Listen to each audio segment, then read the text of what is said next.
ठंडी गर्म लस्सी। हाथों में गर्मा गर्म खाने से भरी ट्रे लिए निर्मला की बहुएं मीना और श्री जैसे ही रसोई से बाहर आती हैं, खाने से आ रही लाजवाब खुशबू पूरे कैलाश भवन में फैल जाती है। हर डिश से उठता हुआ धुआं और मसालों की तीखी महक मानो एक दावत का ऐलान कर रही थी। उस घुली हुई खुशबू ने न सिर्फ घर वालों का मन ललचा दिया था, बल्कि खिड़की के बाहर खड़ी मोहल्ले की औरतों को भी बेसब्र कर दिया था। खिड़की से अंदर झांक रही औरतों के चेहरे ऐसे बेताब हुए जा रहे थे, मानो अभी मौका मिले तो वो भी कैलाश भवन के लोगों के साथ नाश्ते की टेबल पर बैठ जाए। मुंह में पानी और आंखों में चमक लिए मोहल्ले की औरतें आपस में बातें करती हैं। लो, तैयार हो गया नाश्ता कैलाश निवास में। मानना पड़ेगा निर्मला की किस्मत को। पिछले जन्म में हीरे मोती दान करके आई है, जो बहुएं ऐसे हथेली पर रखती हैं। और एक मेरी फूटी किस्मत है, सुबह सुबह उठकर पोते पोतियों के टिफिन तैयार करती हूँ, उन्हें स्कूल छोड़कर आती हूँ, और मेरी बहू आराम से बिस्तर पर पड़ी रहती है। सिर्फ तेरे ही नहीं, सभी के घर की यही राम कथा है सुषमा। पर कहते हैं ना, जिसे जितना मिल जाए वो उतना ही दुखी रहता है। अब निर्मला को ही देख ले, गाय जैसी दो बहू है, फिर भी आज तक कोई ऐसी सुबह नहीं हुई जब कैलाश निवास से आवाज न आई हो। ये तो घर के बाहर का माहौल था, जो कि सिर्फ खाने की खुशबू से ही बन गया था, पर घर के अंदर का माहौल तो बिल्कुल इसके विपरीत था। डरी सहमी मीना और श्री खाना टेबल पर लगाती है और अपने हाथ बांधे वहीं खड़ी हो जाती है। किसी दिन मन मुताबिक खाना इस घर में नसीब हो जाए, ऐसी किस्मत नहीं है मेरी।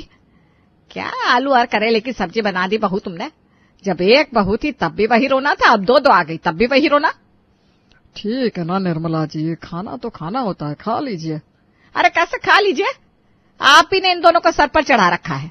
इसी दिन के लिए बहू लेकर आई थी क्या मैं? अरे दो पूत जने मैंने इसलिए कि कंप्रोमाइज कर लूं। अपनी सास को 5-5 तरह के पकवान बनाकर खिलाती थी मैं, और यहाँ आलू करेले की सब्जी के अलावा कुछ खाने को नसीब नहीं हो रहा। अरे भाई, खाना तो ऐसा होना चाहिए कि मन को तृप्ति और कंठ में ठंडक महसूस हो। कल परवल की सब्जी बनाई थी मम्मी जी मैंने, पर आपको पसंद नहीं आई, इसीलिए आज करेले की सब्जी बना ली। उसके पहले भिंडी की सब्जी बनाई थी।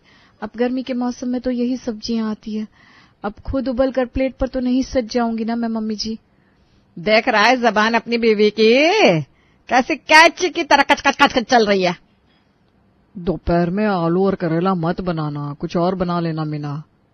मैंने समझा दिया मम्मी, वो समझ गई। फिर से वही नाश्ता, फिर से नाश्ते की टेबल पर वही बहस। जब से गर्मियां शुरू हुई थी, कैलाश निवास में रोज खाने की टेबल पर यही ड्रामे हो रहे थे। सभी के नाश्ते के बाद दोनों बहुएं खुद का नाश्ता लेने के लिए रसोई में जाती हैं। आप एक बार खा के देखिएगा करेले की सब्जी भाभी, और बताइए अगर जरा भी करेले में कड़वाहट रही हो या स्वाद में 19-20 रहा हो तो आपकी जूती मेरा सर। शादी के अगले दिन से ही रसोई संभाली थी मैंने, ताकि मम्मी जी को खुश कर सकूं, पर मम्मी जी है कि खुश होने का नाम ही नहीं लेती। श्री अपनी जेठानी से अपना दुखड़ा कह रही थी कि तभी दरवाजे पर दस्तक होती है।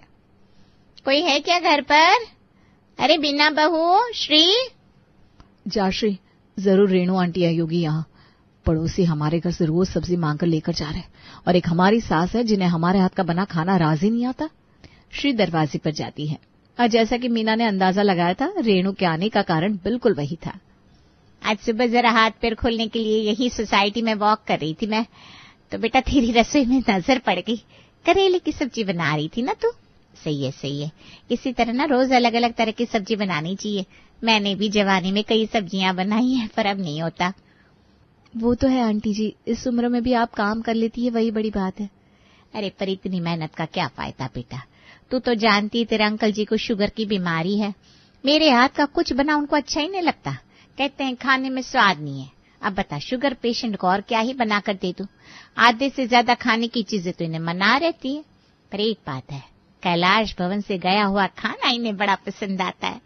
कहते हैं खाना तो मीना बेटी श्री बेटी बनाती है, वैसा खाना बनाओ। अब इस उम्र में कहाँ से तुम जवान लड़कियों की तरह खाना बनाओ? अंकल को डायबिटीज है, फिर तो करेला उनके लिए बहुत फायदेमंद रहेगा आंटी जी। आप 2 मिनट वेट कीजिए, मैं अभी करेले की सब्जी पैक करके लाती हूँ। आलू की सब्जी से उनका शुगर बढ़ जाएगा। अरे तू बिना हद करती है बेटा, अंकल को शुगर है, आंटी को थोड़ी ना है। अंकल जी की फिक्र में आंटी को भूल जाएगी क्या? जा आलू की सब्जी भी ले आ, मैं खा लूंगी। अब अकेले के लिए क्या ही सब्जी बनाने जाऊंगी। निर्मला की बहू से रोज की तरह आज भी अपने नाश्ते का खुराक लेकर रेणु साइड हो जाती है। दोपहर के 1 बजे मीना के कमरे में बैठी देवरानी जेठानी दोपहर के खाने का डिस्कशन कर रही थी। मुझे क्या लगता है भाभी कि हमें गोभी की सब्जी बनानी चाहिए या पपीते का सलाद कैसा रहेगा? पपीते से मम्मी जी के गले को ठंडक भी मिल जाएगी। नाश्ते के वक्त किसी ठंडक की बात कर रही थी ना? पता नहीं श्री, मुझे तो कुछ समझ में ही नहीं आ रहा। कुछ भी बना लो, मम्मी जी को कुछ पसंद नहीं आने वाला। तो कह रही है तो पपीते का सलाद और गोभी की सब्जी ट्राई कर लेते हैं। अरे रुक रुक रुक, आइडिया! ये आइडिया मेरे दिमाग में पहले क्यों नहीं आया? गर्मी का मौसम है, हो सकता है गर्मी के कारण मम्मी जी को खाना अच्छा ना लग रहा हो। हम ना फ्रूट जूस बनाते हैं मम्मी जी के लिए। मुझे पूरा विश्वास है कि उन्हें बहुत अच्छा लगेगा। अप्रैल की गर्मी में पसीने से लथपथ निर्मला की दोनों बहुएं अपनी सास को खुश करने के लिए रसोई में लगी पड़ी थी। एक तरफ मीना फ्रूट जूस तैयार कर रही थी, दूसरी तरफ श्री दाल चावल गोभी की सब्जी। चलो फाइनली वक्त रहते सब कुछ बन गया। हींग जीरे के तड़के वाली दाल, चावल, अचार, पापड़ और ये फाइनल टचअप के लिए पान। इस प्लेट की फोटो लेकर जरा प्रेम को भेज देती हूँ। अगर उन्हें कुछ कमी लगेगी तो वो भी अपनी राय दे देंगे। ठीक रहेगा ना भाभी? हाँ बिल्कुल, देवर जी को फोटो भेज दे। आखिरकार मम्मी जी का अंश है। हो सकता है प्रेम वो कमी ढूंढ पाए जो हमें नहीं दिख रही। व्हाट्सएप पर आए श्री के भेजे खाने के प्लेट की फोटो को देखते ही प्रेम श्री को कॉल करता है। एक नंबर श्री, मुझे पूरा भरोसा है कि आज मम्मी फाइनली खुश हो ही जाएंगी। इस पान की कमी के कारण ही उनका मन शांत नहीं हो रहा होगा। दोपहर में फिर से हिम्मत करके मीना और श्री टेबल पर खाना लगाती हैं। सुनो बेटा, खाना शुरू करो। नहीं चाची, मुझे कुछ नहीं खाना, मैं कोल्ड ड्रिंक पीऊंगा। आने दे, आज पापा को अच्छे से पिटाई करवाऊंगी तेरी। बहुत बिगड़ गया है तू। दिन भर बस कोल्ड ड्रिंक मैगी, खाना भी खा ले कभी। इसका तो चलता रहेगा। मम्मी जी आप खाना शुरू कीजिए ना, और पापा जी आप भी। बहुत मन से खाना बनाया है मैंने और श्री ने। आशा करती हूँ आप दोनों को पसंद आएगा। इसमें आशा निराशा की क्या बात है बेटा? बदनसीब तो वो लोग होते हैं जिनकी थाली में खाना ही नहीं होता। हम तो बहुत नसीब वाले हैं। निर्मला चम्मच उठाती है, चावल में दाल मिलाती है, गोभी की सब्जी मिलाती है और एक चम्मच खाना अपने मुंह में डालती है। खाना मुंह में जाते ही निर्मला के मुंह का सारा रंग उड़ जाता है। इतनी गर्मी में इतना गर्मा गर्म खाना लाकर मेरे सामने परोस देती हो तुम दोनों। क्या चाहती हो, एक दिन भाप बनकर मैं भी उड़ जाऊं क्या? सुनो, जरा कोल्ड ड्रिंक दे बेटा। एक ग्लास कोल्ड ड्रिंक ही पीकर कलेजे को ठंडक मिले। एक तो इतनी गर्मी, ऊपर से ऐसा खाना। पर दादी आप तो कहती हो कोल्ड ड्रिंक सेहत के लिए अच्छी नहीं होती। बहस करेगा मुझसे? आने दे, तेरे बाप को चप्पल ना पड़वाई तुझे तो मेरा नाम भी निर्मला नहीं। और आज फिर मीना और श्री की मेहनत फिजूल ही जाती है। न पान काम आता है न फ्रूट जूस। छत पर बैठी श्री हाथ में एक पैड और पेन लेकर अपनी सास के रिजेक्ट किए हुए फूड आइटम्स की लिस्ट बना रही थी। तभी उसे याद आता है आज उसकी सास ने दोपहर में कोल्ड ड्रिंक पिया था। मम्मी जी को कोल्ड ड्रिंक पसंद आया था, पर अब कोल्ड ड्रिंक में पकोड़े तो नहीं तल सकती मैं, ना ही कोल्ड ड्रिंक की सब्जी बना सकती हूँ। पर कुछ ठंडा तो मैं मम्मी जी को खिला ही सकती हूँ। पर ठंडे में उन्हें क्या खिलाऊं जो फल भी ना हो और स्वादिष्ट भी हो? दही ठीक रहेगा बहू, एक बार वो देकर देखा। मशरूम से लेकर ब्रोकली तक, गुलाब जामुन से लेकर रसमलाई तक, यहाँ तक कि देश विदेश हर जगह की सब्जी तूने अपनी सास को खिला दी, पर उसके कलेजे को ठंडक नहीं पड़ी। एक बार दही भी आजमा ले बहू। पहले के जमाने में लोग एक रात के बासी पराठों के साथ ही दही खाते थे।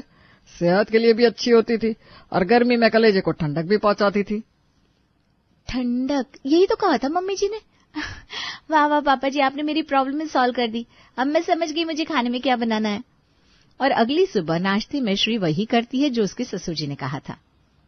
आज तक सिर्फ मम्मी जी ने हमें खाने को लेकर 4 बातें सुनाई हैं, पर जिस हिसाब से तुमने ये रोटी और दही का प्लेटर रेडी किया है, मुझे तो डर है कहीं खाने की थाली मम्मी जी तुम्हारे मुंह पर ना मार दे। कोई बात नहीं भाभी, उसे मैं दही का फेशियल समझकर एक्सेप्ट कर लूंगी, पर ये ट्रायल तो आज होकर रहेगा। जहां सभी के प्लेट में गर्मा गर्म खाना था, वहां निर्मला की प्लेट में फ्रिज की ठंडी दही और 1 दिन के बासी ठंडे पराठे थे। ये भगवान, ये श्री क्या कर रही है? आज मम्मी इसकी क्लास तो लगाएगी, साथ में मेरी भी लगाएगी। श्री इधर आओ। आज तो तू गई श्री। अरे डर मत, जरा हथेली पर थू कर दू, कहीं नजर ना लग जाए। इससे कहते हैं नाश्ता। क्या ठंडक मिली है, कलेजे को मजा आ गया बहू, मजा आ गया। आपको नाश्ता अच्छा लगा मम्मी जी? मुझे बहुत खुशी हुई। अब आपके तीनों वक्त के खाने में मैं दही का पूरा इस्तेमाल करूंगी। अब आपको खाने को लेकर परेशान होने की जरूरत नहीं पड़ेगी। निर्मला के चेहरे पर मुस्कान देखकर आज पूरा कैलाश भवन खिल उठा था। कुछ देर बाद निर्मला अपनी बहुओं को आवाज देकर चाय मांगती है। अच्छा नाश्ता दे दिया, इसका मतलब यह नहीं है बहू कि अब तुम हाथ बांध कर बैठ जाओगी। तुम्हें पता है ना मैं नाश्ते के बाद चाय लेती हूँ। कहाँ है मेरी चाय? तभी रसोई से ठंडी ठंडी लस्सी लेकर श्री बाहर आती है। बस बस मम्मी जी, आ गई आपकी चाय फ्लेवर्ड लस्सी। चाय तो आप रोज पीती है मम्मी जी, एक बार इसे भी ट्राई करके देखिए। गर्मियों के वक्त तो चाय ऐसे भी नहीं पीनी चाहिए। इस चिलचिलाती गर्मी में आपके चाय का सब्स्टिट्यूट ढूंढा है मैंने। इस लस्सी को पीकर आपको स्वाद चाय का ही आएगा, पर ठंडी ठंडी लस्सी मिलेगी। एक बार तेरी तारीफ हो गई तो तू मुझे कुछ भी पिलाएगी क्या बहू? अगर नहीं पसंद आएगा तो 4 बातें सुना दीजिएगा मम्मी जी, ऐसे भी मुझे तो आदत ही है। और बस निर्मला जैसे ही लस्सी पीती है, अपने गले की सोने की चेन को उतारकर अपनी बहू के हाथ में रख देती है। इसी दिन का तो इंतजार था निर्मला को, और इसके बाद निर्मला को लस्सी की लत ऐसी लगती है कि दिन हो, सुबह हो, शाम हो या रात हो, उसे बस लस्सी लस्सी लस्सी ही चाहिए। एक शाम बाजार से लौटती ही निर्मला अपनी बहू से लस्सी मांगती है। अरे बहू जरा 1 गिलास लस्सी देना, और मिंट फ्लेवर की बनाना। जाइए मैडम जी, बनाइए अपनी मम्मी जी के लिए मिंट फ्लेवर की लस्सी। कहाँ से बनाओ भाभी, दोपहर को ही तो दही फिर से जमाने के लिए रखी थी, इतनी जल्दी जमी कि कहाँ दही। अब क्या करूं? अब क्या करूं क्या? एक नई बला पाल ली है तूने, और कुछ नहीं। दिन में 3 बार तो खाने में मम्मी जी के दही इस्तेमाल होता ही था, तूने लस्सी की आदत भी लगवा दी उन्हें। नहीं करते हुए भी 10 से 12 ग्लास लस्सी वो अकेली पी जाती है। इतना दही एक घर में जमे तो कैसे जमे? पहले तो मम्मी जी सिर्फ दोपहर में ही लस्सी मांगती थी, अब शाम के 7 बजे भी इन्हें लस्सी चाहिए। ये कोई वक्त होता है ठंडी लस्सी पीने का? मम्मी जी अपनी तबीयत बिगाड़ कर मानेगी। एक काम कर, तू रोटी संभाल, मैं जाकर सुषमा आंटी के यहाँ से दही लेकर आती हूँ। मीना चुपके से अपने घर से निकलती है और पड़ोसन सुषमा के घर से दही ले आती है। ठंडी ठंडी मीठी मीठी मिंट फ्लेवर लस्सी पीकर डिनर करके निर्मला सो जाती है और अगली सुबह उठती है। उठते ही पहले गला भारी और फिर भारी आवाज के साथ, बहू। ओहो, ये क्या हो गया मम्मी? आपकी आवाज को क्या हुआ? कुछ दिनों से मुझे लग ही रहा था कि आपकी तबीयत बिगड़ सकती है, अब तो कुछ ज्यादा ही बिगड़ गई है। रात को कौन दही खाता है निर्मला जी? दही नाश्ते और दोपहर के वक्त खाने की चीज होती है। आप तो रात को भी लस्सी पीकर सो रही हैं। तबीयत तो बिगड़नी है आपकी। जा बहू, सास के लिए गर्मा गर्म चाय बना दे। आपको पीनी है तो पी, मैं तो लस्सी लस्सी पीऊंगी। जा बहू, इस बार मेरे लिए कॉफी फ्लेवर की लस्सी बना कर लिया। बेचारी श्री, जितने इतना ज्यादा दिमाग लगाकर अपनी सास के कलेजे को ठंडा करने की कोशिश की थी, वो कलेजा आज इतना ठंडा हो गया था कि निर्मला की तबीयत पर बात आ गई थी। ये सब तुम्हारे कारण हुआ है श्री। भले ही मम्मी नाश्ते को देखकर चिढ़ती थी, तुम्हें 2-4 बातें सुनाती थी, पर कम से कम बात उनकी सेहत पर तो नहीं आई थी। मम्मी को खुश करने के चक्कर में ये देखो तुमने क्या कर दिया। अरे उसमें बहू की क्या गलती है? तू उसे क्यों डांट रहा है? जब निर्मला खाने को देखकर खुश हुई थी, तब तुम सब भी तो खुश हुए थे। इस तरह से बहू पर गुस्सा करने से क्या हो जाएगा? हाँ चाचू, और दादी ने तो मेरी कोल्ड ड्रिंक भी पी ली थी। तबीयत तो उनकी कोल्ड ड्रिंक से भी खराब हो सकती थी। मेरी मैम ने मुझे पढ़ाया है, दही और दूध शरीर के लिए अच्छे होते हैं। उस हिसाब से चाची तो दादी को हेल्दी बना रही थी। मुझे भी लगता है कि बेकार में श्री पर नाराज होने से अच्छा है कि हम इस प्रॉब्लम का सोल्यूशन ढूंढें। मम्मी बिना लस्सी पिए मानने वाली तो है नहीं, और लस्सी इस वक्त उनके लिए जहर का काम करेगी।